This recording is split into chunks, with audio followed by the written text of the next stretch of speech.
¿Ustedes saben cómo se da la hora en Chile o no?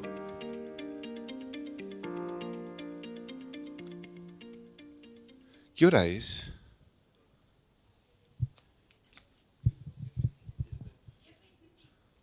Son las 10:25 en Chile continente americano, 11:25 en Chile austral, 10:25 en Chile continente antártico, 8:25 en Chile continente oceánico.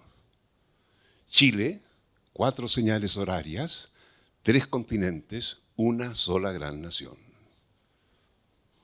Así se debe dar la hora oficial en Chile.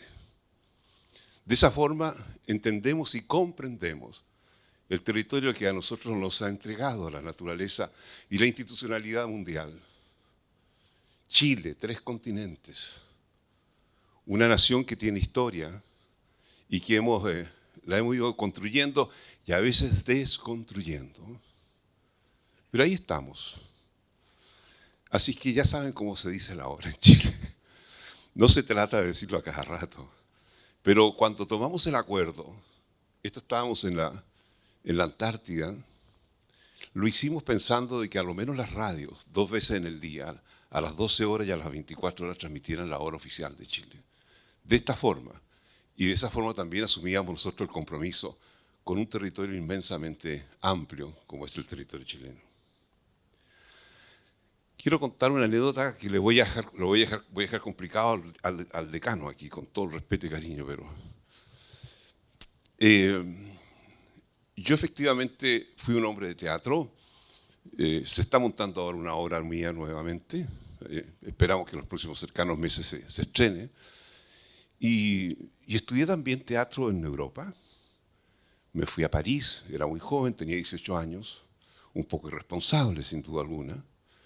Pero en esa época estaba un teatro que se llamaba el Teatro del Absurdo. Y el personaje principal, el dramaturgo principal, era Eugen Ionesco. Y yo estaba, claro, a los 18 años uno está metido en el tema del absurdo, ¿no? Cuando se actúa a los 18 años, todas estas cosas le pone color nomás, no hay duda, ¿no? Después cuando empiezan a asumirse responsabilidades sociales y familiares, se terminaron los absurdos. Por eso que en todo el mundo, para que ustedes sepan, las votaciones y las elecciones en todos los países desarrollados comienzan a votar a los 32 años, es el promedio. Antes la gente no vota. Entonces, ¿y por qué motivo comienzan a los 32 años? Porque esa edad se comienza a pagar impuestos. Entonces la gente va a votar. Dice, no, alguien tiene que administrar mejor las plata que yo estoy pagando aquí. Y de esa forma esto se produce entonces una tranquilidad y una paz mayor en las resoluciones que se toman frente a la sociedad.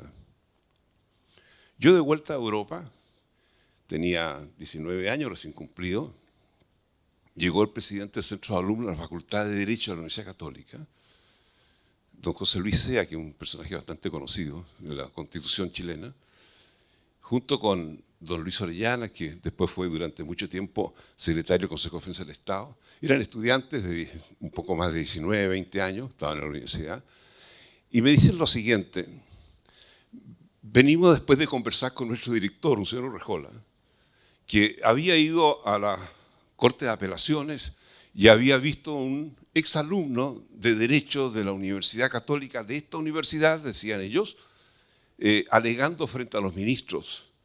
Y el resultado era un drama, digamos.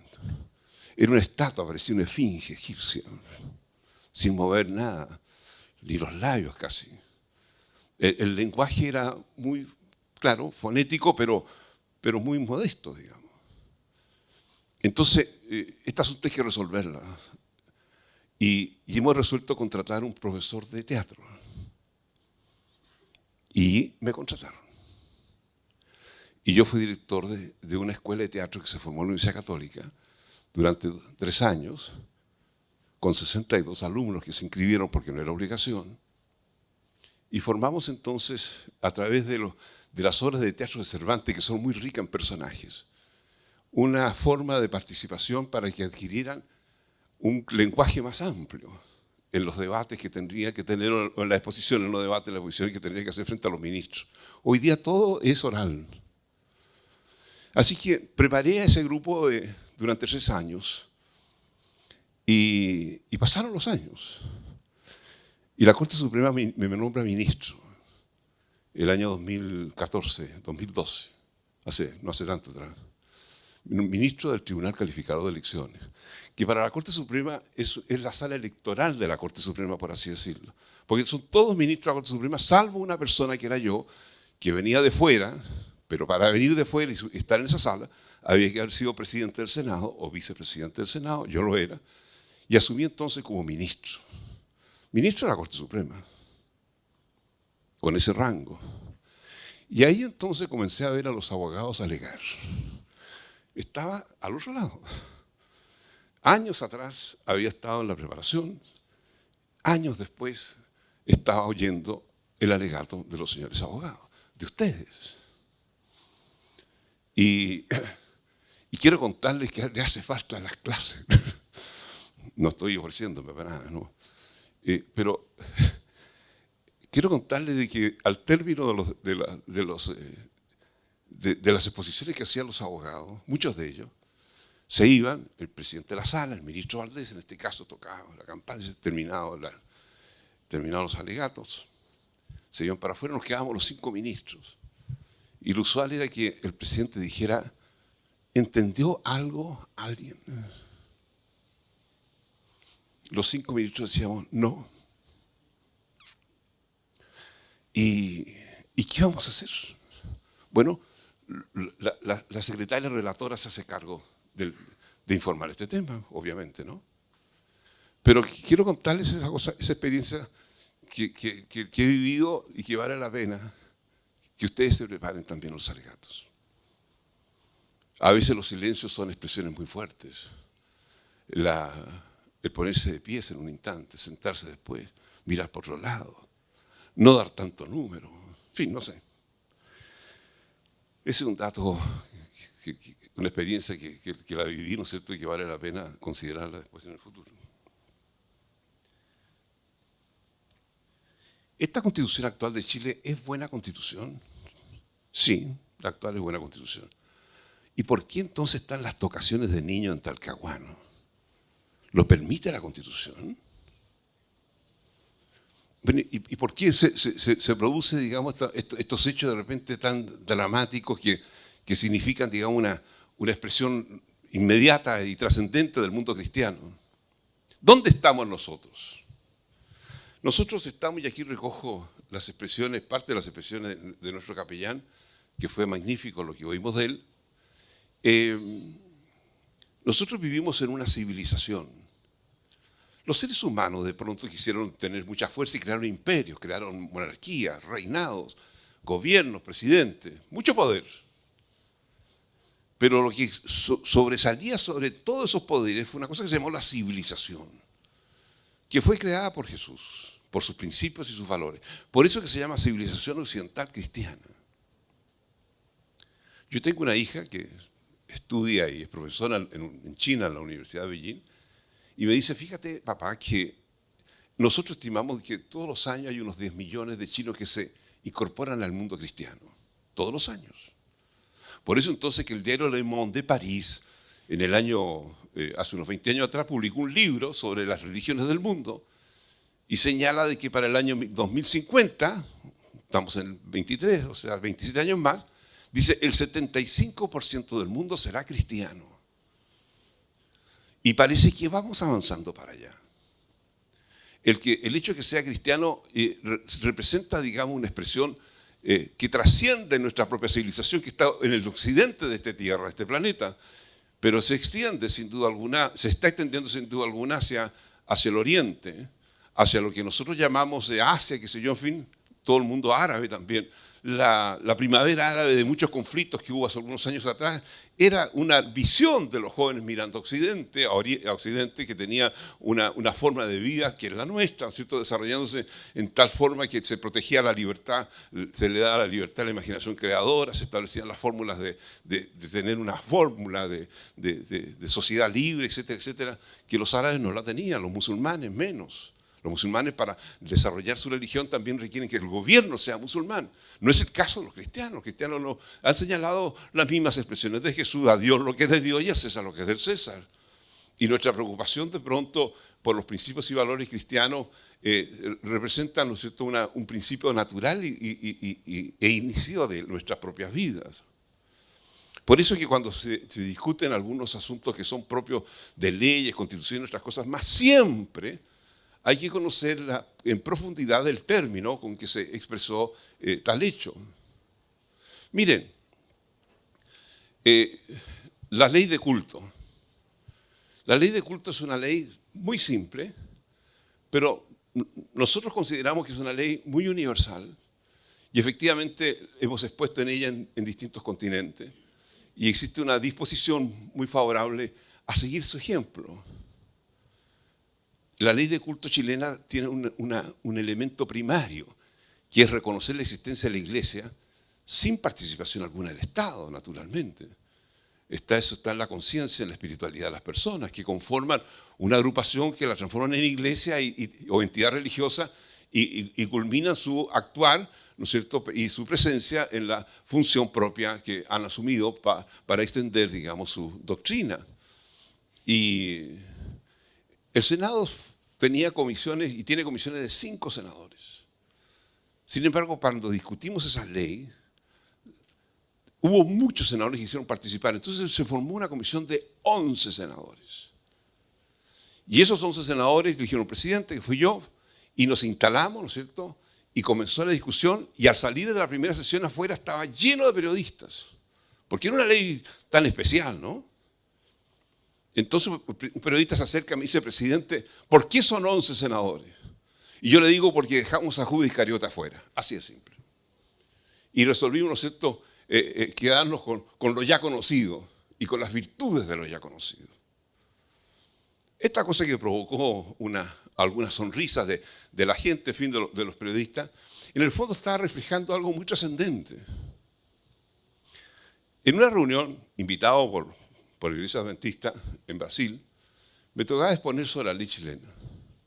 Y señalaba, ¿no es cierto?, y estaba instalado en la primera fila, como está el señor rector y todas las personas que están aquí presentes, el ministro de Justicia de España, que es el que autoriza la existencia de las iglesias en España. Entonces, al exponer, digamos, nuestra ley, señalo de que la ley chilena, la iglesia existe por una razón íntima, intrínseca de las personas que espiritualmente han escogido una entidad religiosa para poder vivir y desarrollar su vida. Y por tal motivo, la iglesia en Chile existe porque así se dispuso, digamos. Entonces el ministro me interrumpe, el ministro de Justicia, me dice, perdón, con ese tono español, ¿no? Me dice, oiga, ¿usted está diciendo que en Chile las iglesias existen sin autorización de nadie? No, la autorizó Dios. Tengo entendido que en España fue usted. Esa es la diferencia que tenemos los dos. En España las autoriza usted y en Chile, Dios. Tenemos alguna jerarquía, ¿no? Estas cosas que pueden ser curiosas, digamos, y que representan verdades, están dentro de todo lo que es el proceso de discusión y debate de las cosas que estamos estructurando. Alguien me decía, y con mucha razón, ¿por qué motivo la ley de culto, que es tan trascendente, no está en la Constitución? Y yo le decía, porque en América Latina las constituciones duran menos que las leyes. Todos los gobernantes de América Latina, cuando asumen la presidencia, ¿no es cierto?, lo primero que dicen, vamos a reformar la Constitución. Y no dicen, vamos a reformar las leyes. Así que mejor que sean leyes. Bueno, entonces aquí viene usted, señor Río, para acá lo que estamos conversando, una reforma constitucional que dice que va a durar poco. Sí, va a durar poco. Sí que se hace. ¿Por qué? Por la naturaleza de lo que somos nosotros, pueblos latinos, que somos bastante superficiales en nuestra vida. Tenemos generalmente muchas fórmulas de participación que las utilizamos, pero muy artificialmente. ¿Ustedes creen que existe en el mundo otro país que ya se ha pegado como 4 plebiscitos para llegar a este asunto y hoy día está la discusión si existe o no existe potestad de parte de los consejeros elegidos para modificar lo que propusieron los expertos? Es que hay alguna algún estado en el mundo en que el Congreso elija a 12 personas para que establezcan los bordes que se llamó? O sea, la discusión de la Constitución está bien que se haga, pero estas cosas tienen que respetarse, ¿no? La libertad de educación, la defensa de la familia, todas esas cosas se tienen que respetar. 12 personas. Estas 12 personas entregan estos documentos a 24 personas. 12 elegidas por el Senado, 12 por la Cámara de Diputados. Y estas 24 personas le entregan a 50 personas. Vamos aumentando.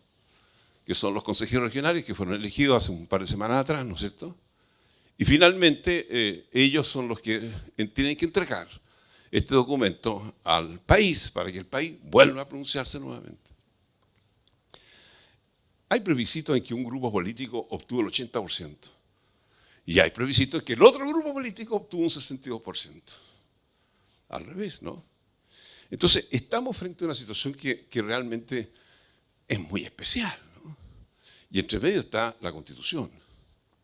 Bueno, ¿y qué tiene que ver entonces esto que es la civilización occidental, que yo recordé hace un par de minutos atrás con la documentación, con los papeles que representan, digamos, una fórmula de estructura institucional de nuestro país? Bueno, tiene que ver de que en realidad nosotros podemos tener muchas discusiones y debates en torno a muchas cuestiones que nos puedan interesar, pero hay una cosa que sí nos une a todos, que es la naturaleza de las cosas. Cuando nosotros decimos que defendemos la familia como núcleo fundamental de la sociedad, estamos señalando un hecho natural. No es un hecho que nace de la filosofía ni tampoco de la racionalidad del ser humano, sino que de la naturaleza del ser humano. El proteger y crear la familia y darle a ella las fortalezas necesarias para desarrollarse plena absolutamente es parte de la naturaleza.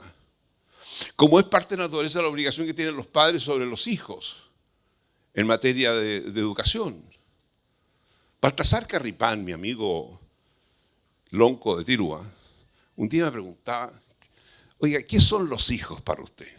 Entonces uno dice, los hijos son la continuación de mi sangre, es el amor que profeso por mi mujer, etcétera, etcétera. Entonces me dicen, no. Los hijos son una enfermedad de 9 meses y una convalecencia para toda la vida. No me parece tan lejos de esta definición, ¿no? Una enfermedad de 9. Por eso que algunas señoras dicen, mi hija se mejoró de guagua. Ahí descubrí por qué se decía, se mejoró. Bueno, los hijos son es una enfermedad de 9 meses y es una convalecencia para toda la vida. ¿Qué hay en esa cosa tan simple? Hay una cosa natural. Los que somos padres, los hijos crecen, se desarrollan, se casan, pero seguimos siendo padres. Porque existe un lazo en la naturaleza de las cosas y de la familia de las personas que finalmente nunca pueden ser destruidos ni debilitados siquiera. Digo esto porque toda norma que en definitiva se aleje del principio y el valor fundamental de la naturaleza de las cosas no tendrá valor en el futuro cercano, nunca. Por lo demás, si nosotros, y me meto en lo suyo, estimado pastor, con todo respeto, la expresión de Jesús es una expresión que está ligada permanentemente a la naturaleza de las cosas. Jesús no creó fórmulas de que la razón le entregó caminos distintos a lo que iba a ser y ocurrir. No existe, desde mi punto de vista, con todo respeto, estoy expresando, ¿no es cierto?, una palabra de nuestro Señor que tenga una expresión distinta a lo que es la naturaleza de las cosas. La sociedad con sus características, con sus pecados y todas sus cosas, ¿no es cierto?, sus virtudes, recogidas también en muchos pasajes de la Biblia, pasajes de los evangelios. Entonces, para eso entonces nosotros tenemos que tener presente dos cosas. Si existe este principio y este valor de que está unido a la naturaleza de las cosas, lo que perdurará y lo que tiene valor, yo necesito entonces dos cosas fundamentales para analizar un texto. La primera de ellas, voy a decir primero y segundo, pero las dos en realidad son primero, es saber quién va a administrar esta norma. Y si nosotros somos capaces de elegir a las personas más adecuadas para que esta norma se desarrolle en buena forma. Sí, porque si no vamos a tener otra ICE de nuevo. En la discusión y en la textura, por así decirlo, de la norma escrita, la verdad es que siempre vamos a tener nosotros una explicación diversa del tema y el criterio y el carácter de la persona establecerá una fórmula que nos permita a nosotros concebir algo. Una palabra que se menciona mucho es la vida que está por nacer, ese no se menciona. Es un defecto del proyecto constitucional. Es un error que no se defienda. Pero sí defiendo la vida. Un día en mis clases de filosofía, en lógica, le decía a mis alumnas, vamos a tener prueba el próximo jueves. Normalmente las mujeres, al menos cuando uno le va a pedir algo para 2 semanas más, siempre dicen que sí. Cuando se va acercando el día empiezan a decir que no. Y ese día efectivamente dijeron que no. Señor, ¿vamos a tener prueba? Sí, saquen su papel, su lápiz, vamos a tener prueba. Entonces la presenté curso dijo, Señor, queremos pedirle que por favor no. Pues ayer tuvimos prueba de matemática, que es muy complicada. Usted dijo que entraba toda la materia y eso es muy grande, en fin, ¿no?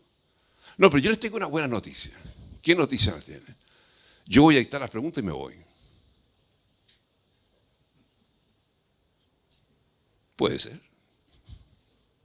¿Qué les parece, chiquilla? Y tengo otra segunda noticia. Si tienen alguna duda, consulten a su compañera. Y una tercera noticia. Si su compañera tampoco le entrega alguna versión, a sus escritos, a sus cuadernos, todo lo que hemos conversado. ¿Hacemos la prueba? Hagamos la prueba. Muy bien, papel y lápiz afuera. Primera y única pregunta. ¿Qué es la vida? Vuelvo en 1 hora más. Hasta luego. Me fui. Puse mi oído de copuchento. Un silencio enorme. Oiga, tener en silencio 2 minutos y medio a 35 niñitas es un éxito.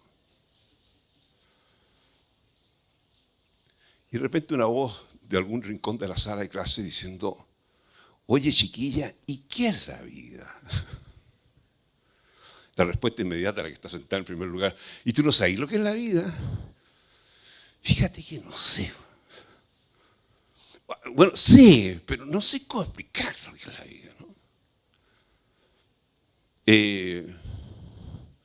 Fíjate que la Constitución dice que yo defiendo la vida. Otros sostenemos con mucha fuerza la vida que está por nacer. ¿Qué es la vida? Se pronuncia muchas veces esta expresión. Bueno, volvía, faltando unos 5 o 6 minutos para que terminara la hora de clase, y la discusión era salvaje, digamos. Ahí también probaba un poco mi calidad de profesor, ¿no? Porque en definitiva, de las 35 niñitas que estaban en ese curso al menos, 4 o 5 respondieron más o menos bien y el resto no. La típica cosa de la presidenta de curso, primero diciendo, no, señor, quisiéramos que no se hiciera esta prueba, digamos. ¿Y por qué? Porque no hemos pasado esta materia. Si la pasamos, es lógica. Es buscar la definición. Lo señalo como ejemplo de la necesidad de incorporarse muy a fondo. Y ese es mi problema que tengo, don Ítalo. Porque resulta que he pedido la historia de la ley y no la tiene nadie. Y es muy importante tenerla, porque existen muchas disposiciones, ¿no es cierto? Por ejemplo, la actual Constitución habla sobre la defensa de la vida del que está por nacer. Que para mí es muy importante tal como lo señalo. Pero aquí dice la defensa de la vida. ¿Hasta dónde llega ese concepto? Eso está en la historia de la ley. Y eso es un problema. Por eso que a mí me parece, con todo respeto lo señalo, de que cuando se publique la historia de la ley de cada uno de los artículos propuestos, ahí podemos a lo mejor tener un segundo encuentro ya con todos los elementos en nuestras manos, ¿no? Lo propongo, sí, con todo respeto, señor rector, no quiero meterme en su... Pero a mí me parece que estas cosas son muy importantes. En lo que se refiere a la administración del Estado, dice, por ejemplo, Chile es una república unitaria. Está bien. Y dice, y descentralizada después. ¿Qué quiso decir con eso? Unitaria y descentralizada. Oiga, pongámonos de acuerdo, ¿es unitaria o no? Sí. ¿Y por qué mete y descentralizada? Bueno, la expresión descentralizada responde más bien a un tema de administración. Siempre ha sido así. Pero ese también es el fundamento que tuvo el experto para establecer de que Chile es esta combinación curiosa entre unitario y descentralizado? Y es porque tiene que resolver un tema político. ¿Y cuál es el tema político? Que existen dos autoridades regionales, lo más raro del mundo, una simbiosis extraña. Existe un delegado presidencial y un gobernador. Y los dos parece que tuvieran mandos comunes, iguales. Y el gobernador saca la foto y el delegado presidencial trabaja. Y el gobernador parte en viaje a Europa a hacer convenios con Londres, viaje a veces bastante inútil, digamos, pero en fin, viaje. Y el delegado presidencial se queda trabajando aquí. Entonces los delegados presidenciales armaron una pelotera el otro día y dijeron, oiga, esto no puede seguir así, ¿no? Y el presidente Boric presentó un proyecto de ley en el cual los delegados presidenciales adquieren más poder que los gobernadores. Y los gobernadores dijeron que no, y ahí está la pelea. Y toda esa pelea, ¿no es cierto?, se traduce en esta frasecita que dice, Chile es una república unitaria, delegados presidenciales, ¿no es cierto? La palabra unitario responde a delegado presidencial. No es un Estado federal, es un Estado único, que por lo demás de la época de Portales es como el sello más importante que tiene Chile en materia de administración política, ¿no? Y descentralizado, que es el tema del gobernador. Entonces, claro, yo recibo estas dos cosas, ¿no es cierto? Yo soy parte del autor de la ley de gobiernos regionales, y tengo clarísima la doctrina de todas estas materias, pero esta cosa extraña no puede ser. Y esto se produce mucho en esta norma constitucional. Por eso que a mí me parece indispensable conocer los aspectos que dieron origen a muchas de estas expresiones. Lo segundo, y con esto ya vamos a ir terminando, porque existen, digamos, vamos a oír los otros académicos, que son los verdaderos académicos, ¿no? Los temas propios de nuestra Constitución. Yo tengo una cosa que me complica mucho. Esta Constitución nueva habla del Estado, ¿no? Yo hablo de la institucionalidad. A mí me parece que cuando en un artículo señala, por ejemplo, que es obligación del Estado la educación de todos los chilenos, no es del Estado solo, es de todos nosotros la obligación, ¿no?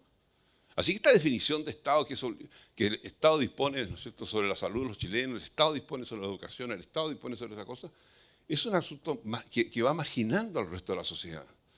Por eso que yo utilizo la expresión institucionalidad. A mí no me gusta tampoco que los partidos políticos se estén metiendo en la organización de los poderes del Estado. No me gusta. Y hoy día viene en esta nueva Constitución un aspecto que es muy complejo. El partido político podrá dar, ¿no es cierto?, podrá dar instrucción a los diputados, parlamentarios, votar como ellos estimen conveniente, como estima el partido, no la persona, independientemente de que sean de Arica o de Punta Arenas. Eso tampoco no puede ser. No puede ser, ¿no es cierto?, el hecho de que si un diputado o un senador vota distinto, como le dijo el partido político, si renuncia al partido político tiene que renunciar también al Congreso, quitándole al pueblo la responsabilidad de haberlo elegido. Y no fue el pueblo, fue el partido. No, esa cuestión no puede ser. Pero ¿hasta qué punto se llega en esas circunstancias, ¿no es cierto?, en que se intenta fortalecer un cuerpo tan desprestigiado como es el partido político en Chile? ¿No es cierto?, creándole a ellos mucho más potestades, más atribuciones, más responsabilidad, ¿no es cierto?, sobre las personas que ellos han propuesto para que el pueblo elija, pero que finalmente la proposición de ellos termina siendo mayor que la que efectivamente se entrega. En el tema, estos preciosismos legales, ¿no es cierto?, que quieren darse aquí en esta norma constitucional que se propone, en que sacamos una ley estupenda. Yo viví un poco esa experiencia cuando sacamos la ley de gobiernos regionales. La verdad es que yo estaba feliz porque teníamos una cantidad de alternativas de desarrollo fantástico. Establecimos incluso una norma constitucional que está en el artículo 19, número 10, que en la nueva viene en todo caso, ¿no es cierto?, en la cual se permitía que los tributos originados por actividades relevantes de la región a la comuna podían ser aplicados, o sea, retenidos por la autoridad local o regional. Entonces dijimos, por fin vamos a entregar los tributos que se están originando en el tema forestal de Ñuble o la fruta de Ñuble, ¿no es cierto?, para que se desarrollen programas de financiamiento, programas de desarrollo en la región. Y la gente comienza a decir, oye, hay que entregar a las regiones tributos y todas estas cosas, porque si uno paga los impuestos, se los llevan a Santiago, efectivamente, pero aquí está la ley, el artículo 19, número 20. Ningún gobierno regional lo puso en marcha, nunca. Esto se dictó en el 1992, estamos en el 2003, 31 años atrás. A nadie se le ocurrió ningún plan de desarrollo. Entonces, aquí vuelvo a la primera pregunta, ¿quién administra esto? No me gusta que las normas legales puedan ser solo propuestas por los partidos políticos. No me gusta. El gremio tiene, los gremios en Chile son espectaculares, muchos de ellos. El gremio chileno ha tenido una participación importante. Yo creo que tienen todo el derecho de presentar un proyecto de ley para que sea estudiado en las materias que le competen.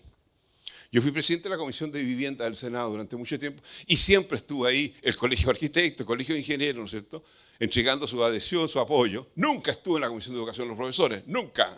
Yo no los vi nunca. Por eso un conflicto permanente, ¿no? Pero sí vi al Colegio Médico, a la Comisión de Salud, al Colegio de Arquitectos, a la Comisión de Vivienda, en fin, y establecíamos entonces caminos con apoyos espectaculares que aquí los elimina a todos y deja solo al partido político como autor final y total de todo cuanto sea una acción pública en el país. Entonces yo digo, bueno, algo tiene que haber ocurrido en el debate para llegar a este acuerdo en que los chilenos en general no lo aceptan, digamos, ¿no? Entonces muy expertos serán, pero están desenchufados. Y esta cosa es muy importante de que uno lea entonces el fundamento que dio origen al artículo para finalmente concluir en un análisis mucho más profundo, don Ítalo. Así lo señalo, y se lo digo a usted directamente porque usted fue el que me dio la orden a mí. Entonces yo tengo que cumplir con las obligaciones que usted mismo me impone. Señoras y señores, estimados alumnos, estamos frente a un momento en que va a venir un debate que ya se avisora importante, o a lo menos se va a dar a conocer, en que vamos a discutir nuevamente normas que son importantes. Quiero señalar una última que me preocupa mucho. Ustedes han oído hablar del tema previsional. Ustedes son muy jóvenes, no se preocupan, pero también van a ser mayores después, ¿no? La única cosa que seguro es que van a ser viejos todos. Eso no hay vuelta que darle. El que cree que no es así la cosa está desenchufado o desenchufada, para los efectos de género, como se habla ahora. Nosotros tenemos que hacer normas legales que sean prácticas para nuestra población. Por ejemplo, en el tema previsional. Es cierto que todos los sistemas previsionales del mundo se están modificando. ¿Por qué? Porque la vida terminaba antes a los 75, 80 años. Hoy día está terminando a los 95 años. Hay 30 años más, 20 años más. Y estos 20 años más de vida, los sistemas previsionales no son capaces de sostenerlo. Entonces están modificando todo. Chile también está en eso, están buscando la fórmula, en fin, ¿no? Y una de las cosas que nosotros estimábamos indispensable era poder que el tributo participara en el recurso. Le vamos a pedir a los chilenos todos de que ellos sean los que coloquen la plata, ¿no es cierto?, para cuando sean viejos tener jubilación. Sí. ¿Y lo van a hacer? No. ¿Por qué? Porque tenemos una irresponsabilidad ancestral en esas materias. Entonces, ¿qué tenemos que hacer? De lo que ellos estén gastando, porque tienen que comer, tienen que ponerse ropa y todas estas cosas, y las mujeres arreglarse el pelo y pagar en la peluquería y todas estas peloteras, todo lleva impuestos. Un porcentaje de esos impuestos tiene que ir al fondo previsional para ir creando, ¿no es cierto?, en definitiva, una expectativa de recursos reales, con obligaciones también reales, que independientemente de que se interesen o no por la cosa futura de la previsión, de la vejez, lo van a hacer de todas maneras porque tienen que comprar el pan para comer todos los días. Ese asunto, ¿no es cierto?, que lo planteamos, no viene, lamentablemente, y solamente se establece un presupuesto, un tributo que está radicado y muy centralizado en la Tesorería General de la República, sin ninguna otra observación de desarrollo que permita a las regiones, salvo este 19 número 20 que yo recuerdo, ¿no es cierto?, y que soy autor de él por lo demás, en que los tributos originados por actividades relevantes podrán ser aplicados, ser retenidos por la autoridad legal. Viene ahora, pero sin ninguna aplicación en los últimos 31 años. Así que, bueno, en definitiva, esto es una pasada muy por encima de estas normas constitucionales y legales y formas de actuar de nuestro país en estas materias para, seguramente, si es posible, después con los fundamentos que dieron origen a los artículos, tener una discusión y un debate que sea más profundo. Muchas gracias.